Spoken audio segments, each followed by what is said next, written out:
Good morning my dear students. पिछले video में मैंने आपको आपकी पाठ्य पुस्तक का पाठ 3 मात्राएं यानी सिंबल्स ऑफ वोवेल्स पढ़ाया था।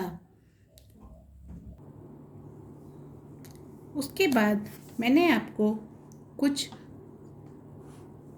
स्वर बताए थे, उनकी मात्रा बताई थी, फिर स्वर व्यंजन को साथ जोड़कर किस तरह से लिखा जाता है और फिर उनसे बनने वाले शब्द बताए थे मैंने। तो आज मैं मात्राएं और उनसे संबंधित अभ्यास हल करके आपको बताऊंगी। तो चलिए शुरू करते हैं अभ्यास। प्रश्न 1, पेज नंबर 20। प्रश्न 1, दिए गए वाक्यों में सही या गलत का निशान लगाइए। क, व्यंजन के साथ स्वर की मात्रा लगती है तो यह वाक्य सही है। आ स्वर की भी मात्रा होती है, यह वाक्य गलत है, क्योंकि जब मैं पिछले वीडियो में आपको स्वरों की मात्राएं बता रही थी तब मैंने आपको क्लियर किया था कि अ स्वर की मात्रा नहीं होती है। ग, री की मात्रा व्यंजन के पैर में लगती है तो यह वाक्य सही है। प्रश्न 2, दिए गए सही विकल्प पर सही का निशान लगाइए।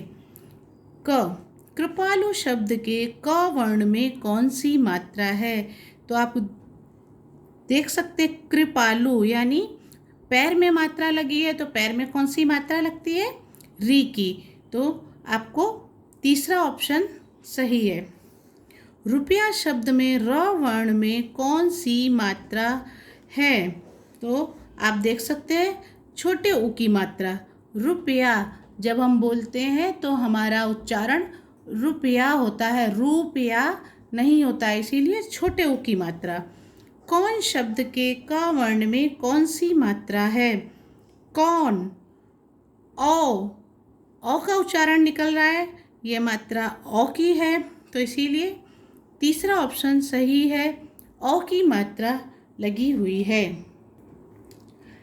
अब आगे बढ़ते पेज नंबर 21 पे। चित्र देखकर सही वर्ण पर सही मात्रा लगाकर शब्द पूरे कीजिए।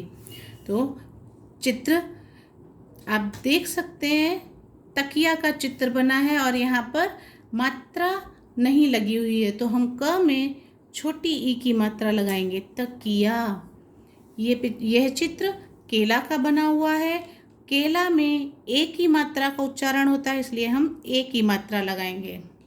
यह चित्र मछली का है, मछली में बड़ी ई की मात्रा का उच्चारण होता है इसीलिए हम बड़ी ई की मात्रा लगाएंगे।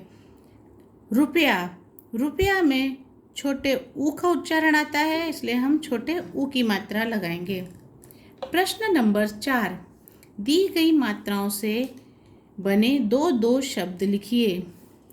यहाँ पर मैंने पहले से ही लिख रखे हैं, मैं आपको एक बार पढ़कर समझाती हूँ।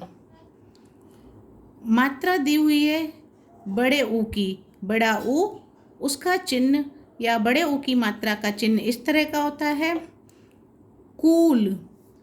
दूसरे दो शब्द हम लिखेंगे फूल और धूल।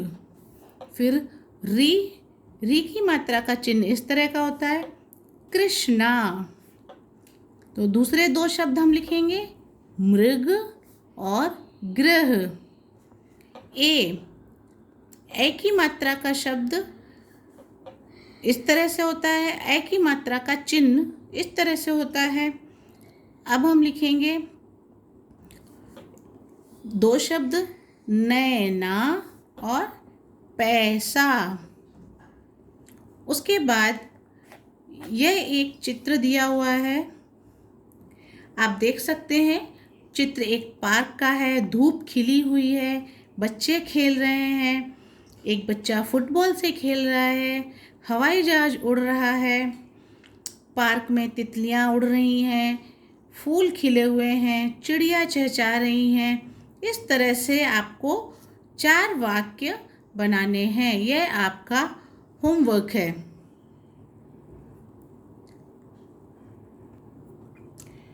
तो मेरे प्यारे विद्यार्थियों, आज के लिए बस इतना ही। अगले वीडियो में हम नए पाठ की शुरुआत करेंगे। धन्यवाद।